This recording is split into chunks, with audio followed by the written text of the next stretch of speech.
In October 2021, a scientist stared at a result on his screen in a lab in Cambridge, England. His name was Eske Willerslev. What he just confirmed should not have been possible. It was about one of the most famous Native American leaders in history. That leader was Sitting Bull, the Hunkpapa Lakota chief every American history book knows. Government police shot and killed him in 1890. What almost nobody knew was that his own family's story had been doubted in public for decades after. The result on Willerslev's screen came from a tiny piece of hair. It was just 5 centimeters long, about 2 inches. That hair had once belonged to Sitting Bull himself. It had spent over 100 years slowly falling apart in ordinary storage. It sat inside the Smithsonian, a museum in Washington, D.C. Willerslev had spent 14 years chasing this exact answer. And now, that tiny piece of hair was about to settle a question the United States government had spent a century trying to make disappear. It just didn't know that yet.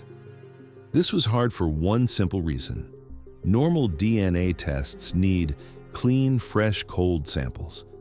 This hair had none of that. It sat in a warm room for over 100 years, and that kind of heat destroys DNA. By the time Willerslev's team got the hair, the DNA inside was broken into tiny pieces. No lab on Earth had ever used a sample this broken to link a family across 3 generations. That's what made this hunt so hard and so important. So Willerslev's team didn't stop at one test. The easy shortcut simply didn't work for them.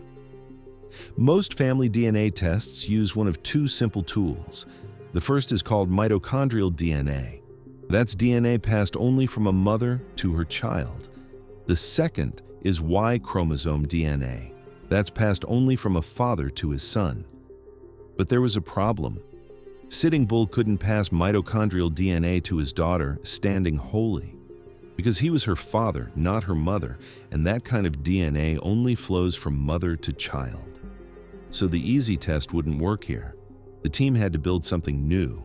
They created a special math model. It used a different kind of DNA called autosomal DNA. That's the DNA. You get half from your mom and half from your dad, all mixed together. This new tool let them link 3 generations of family, even through DNA this damaged, something nobody had tried before at this level of damage. So the team checked their work, then checked it again. On the other end of this test was a man named Ernie LaPointe. He lived in South Dakota. He had spent his whole life being told his family's story wasn't good enough. His birth records were incomplete. His reservation records were messy. For decades, historians and skeptics doubted him. They didn't believe he was really Sitting Bull's great-grandson. When the final test finished, there was no doubt left. The match was real. Now, before we go further, you need to know one thing. This story has 2 halves. The first half is a science story. It's about how one piece of hair helped scientists trace a family back thousands of years, further than almost anyone expected. The second half is a very different story. It's about the women this family line ran through, women the U.S. government spent a century trying to erase from the record. And by the end, you'll see why the government never had a chance of winning that fight. For almost 100 years, most people believed one thing. They believed Native American identity, especially Lakota identity, was fading away on purpose. After the Plains Wars ended, the U.S. government built a legal system to make this happen. The center of that system was called blood quantum. Blood quantum was a math rule. It measured how much Indian blood a person had. Full blood, half blood, quarter blood. Every generation, that fraction got smaller, cut roughly in half by ordinary marriage and family life. This rule started with a law called the Dawes Act in 1887. It got locked into place by another law in 1934. The math worked against families in a specific way. Say a Lakota woman had an unbroken family line going back thousands of years. She had children with a man who wasn't enrolled in the tribe. Her children's blood quantum got cut in half, on paper only. Within 2 generations, her own grandchildren could fall below the legal cutoff. Most tribal rules after 1934 required at least 1/4 blood. Fall below that, and the government no longer counted you as Sioux, even if your ancestry was completely real. In plain terms, this was a slow, legal way to end tribal nations. It didn't use guns. It used paperwork written in official language, one form at a time. But there was a problem with this plan. It wasn't measuring the right thing. Blood quantum missed one thing completely. Most of your DNA is a mix, shuffled together every generation, half from your mom and half from your dad. That's exactly why blood quantum math seems to work. But there's one small piece of your DNA that never gets shuffled. It's called mitochondrial DNA. It passes only from mother to child, unchanged generation after generation, straight from grandmother to daughter. Scientists use this unchanging DNA to track something called a haplogroup. That's just a genetic marker, a signature that shows where your ancient family came from. Indigenous people in the Americas carry 5 main haplogroups. Among Lakota, Dakota, and Nakota people, one stands out. It's called haplogroup X2A. This marker is almost never found outside northern North America. It's absent across nearly all of Mesoamerica, South America, and East Asia. Some early researchers guessed it came from an ancient trip across the Atlantic Ocean, from Europe. That was just a guess, though, not proof. And real published science studies proved that guess wrong. One study came out in 2009, another in 2012. X2A actually traveled a different path. It moved through a corridor of open land between 2 huge sheets of ice. That happened around 15 to 17,000 years ago. It traveled alongside another rare marker called C4C. That makes the Lakota mother line one of the oldest in North America. There's more proof hiding in language. The Lakota word for grandmother is unchi. That same word forms the root of unchi maka, which means grandmother earth. The language itself is built around the idea that identity flows from mothers, a belief Lakota people held long before anyone had a lab to test it. This is the part that matters most for our story. Every government worker who ever cut a Lakota girl's hair left fingerprints on paper records. So did everyone who forced an English name on her, or punished her for speaking her language. But that one unchanging line of DNA ran straight past all of them, untouched. So when Willerslev's team finally cracked that damaged hair in October 2021, the science said something simple and clear. Ernie LaPointe really was Sitting Bull's great-grandson, a link no lab had ever proven from hair this damaged before. Willerslev said he was glad science could finally back up what families had said for over 100 years. LaPointe said it simpler. Now there was nothing left to doubt. This was the first confirmation of its kind in the whole history of genetic science, and it happened to a family that had spent 100 years being told their own story didn't count as proof. Ernie LaPointe knew his own family history his whole life. He just wasn't allowed to call it fact until a lab said so. But to understand what was really at stake here, we need to go back further, past Sitting Bull himself, to a woman almost nobody knows. Her name was Her Holy Door. In Lakota, Unpan. She was Sitting Bull's mother. Everything about his early life came from her. Most history books remember Sitting Bull as one man, standing alone against the U.S. Army. But that's not the whole story. His entire family line survived through women. Before the government stepped in, women like Her Holy Door held real power. Lakota society was built around something called the Teospy. That's an extended family group centered on grandmothers. In Lakota, grandmother is unchi. Grandmothers weren't a small role. They were the main caretakers and the political leaders, the people who made the big decisions and held everything together. Even Lakota spiritual belief centers on a woman. She's called Pite Sang Wing, White Buffalo Calf Woman. Tradition says she brought the tribe's most sacred ceremonies and their sacred pipe. So the mother line in this story isn't a small detail, it's the foundation everything else stands on. Tracing women like her holy door isn't easy. So much of the official record wasn't built to remember them. Researchers used whatever paper survived. Census records from 1885 to 1940 often misspelled Lakota names. Old ration ledgers, lists of supplies given to families, sometimes kept a grandmother's real Lakota name, especially if she refused to give it up. Boarding school entry papers are still kept today in national archives, and the Smithsonian built its own file between 1999 and 2007, led by a researcher named Dr. Bill Billick, that connects Standing Holy, Angeline Spotted Horse, and Ernie LaPointe.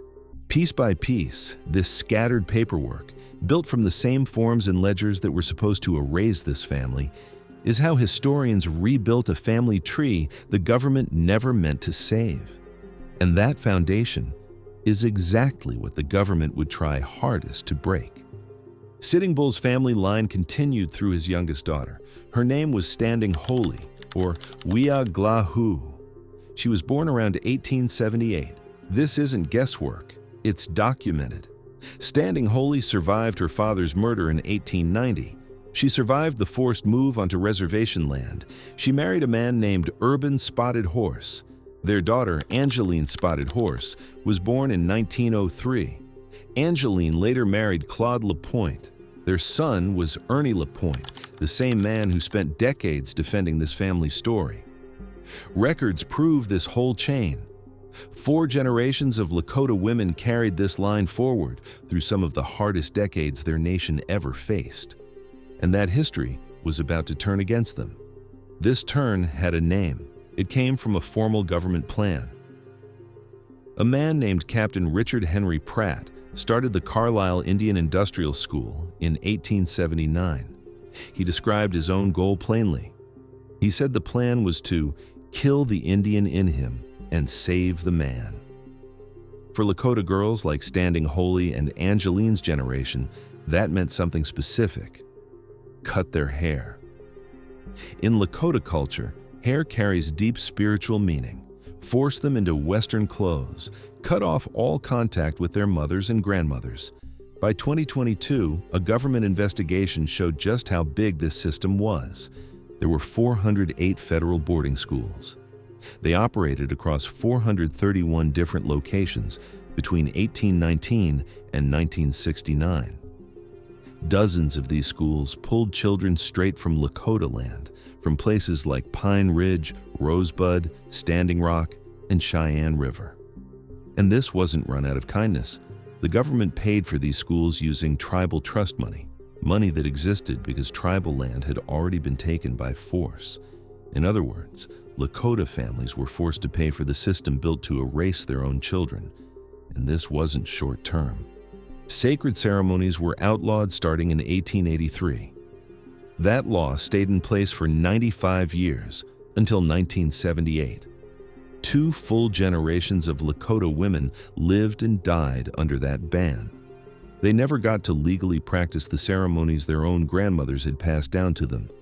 A grandmother could teach the ceremony in secret, but she could never do it openly, not once in her whole life. That same 2022 investigation found something else. At least 973 child deaths officially confirmed across the whole boarding school system, and at least 53 burial sites, some marked, some not, scattered far from the children's home communities. A child sent away might never come home. They died at the school and were buried there. For the children who did survive, the erasure was just as real, just quieter.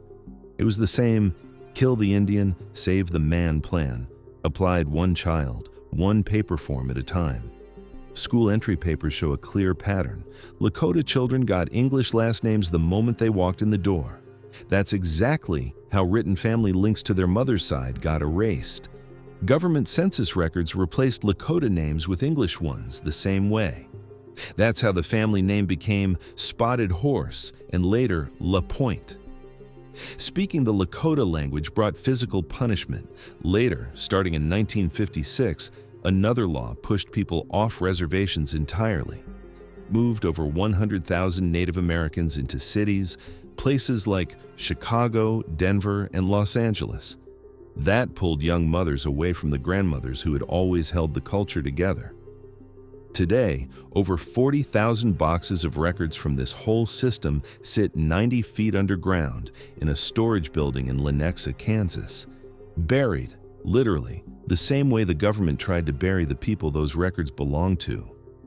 And yet, one thing kept moving forward through every forced haircut, every English name stamped on a form, every ceremony banned by law, completely undisturbed.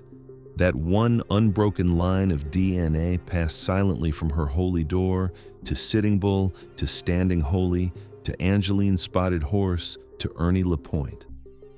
None of the government workers writing these records knew what they were failing to erase. They could rewrite a name on a piece of paper. They could not rewrite a single cell. Ernie LaPointe finally got Sitting Bull's hair and leggings back from the Smithsonian in 2007. It took an 8-year legal fight, starting in 1999, just to get his own family's belongings returned. When the DNA results came back in 2021, LaPointe wasn't shocked. He felt relief. He had known the truth his whole life. Science had simply caught up. There's a Lakota idea that explains what really survived here, better than any lab report could. It's called Mitakuye Oyasing. It means all my relations. It's a core belief in Lakota culture about family, nature, and duty all tied together. Mitochondrial DNA is almost a real-life version of that same idea. It's a physical thread connecting every living Lakota person back to an unbroken line of grandmothers who walked this land thousands of years before the United States even existed. The boarding schools were built to break the cultural chain. They never had the tools to touch the biological one. There's an irony underneath all of it. Today, Lakota, Dakota, and Nakota nations still govern themselves across South Dakota, North Dakota, Minnesota, Montana, Nebraska, and Saskatchewan. In 2016, Lakota women led the Standing Rock movement against an oil pipeline. They stood behind the phrase Mani Wichoni, which means water is life. They stepped into the same leadership role their grandmothers always held, even after generations of laws that tried to say otherwise. Language schools today are raising new fluent Lakota speakers, kids who can speak the language their great-great-grandmothers were punished for using. Slowly, they're undoing damage the boarding schools spent a century trying to make permanent. One more thing is worth saying plainly. A confirmed DNA match like this proves ancestry, and it proves that 100 years of claims about disappearing identity were wrong. It reconnects living people with grandmothers lost to old paperwork. What it can't do matters too. It can't grant tribal citizenship, though.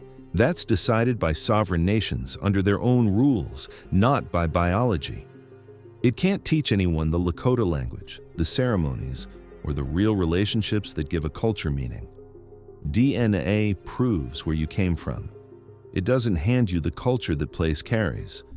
Those two things, biology and belonging, are connected, but they aren't the same thing. One is written in your cells, the other is lived every day with real people. This story only makes full sense once you hold both truths at once. This is the plain truth this story leaves you with. The United States government spent over 150 years trying to make Lakota identity disappear. It built 408 boarding schools, wrote blood quantum laws designed to erase entire nations one generation at a time, and ran programs built to scatter families across the whole country. None of it could reach into a single cell. And in October 2021, one single strand of hair sitting in a lab in Cambridge proved that. I'll leave you with one question.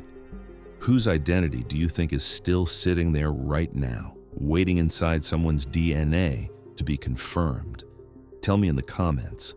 Which historical figure's hidden maternal line would you want science to uncover next?